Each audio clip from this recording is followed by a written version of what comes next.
Hey folks, Colin from Aitum here.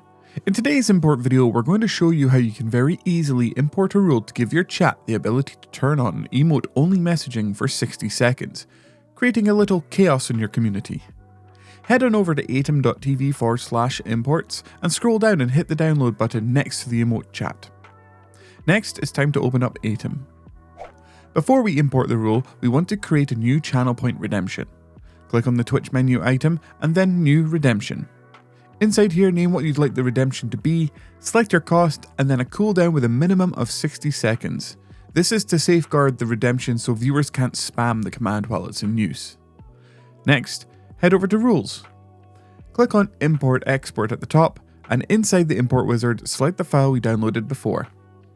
Next in the wizard, select the redemption we have just created. If you have a lot of redemptions like me, then you can easily just search for it. And there we go, it's all set up. Now your chat can create a little chaos by enabling emote-only chat for 60 seconds at any random time they please during your stream.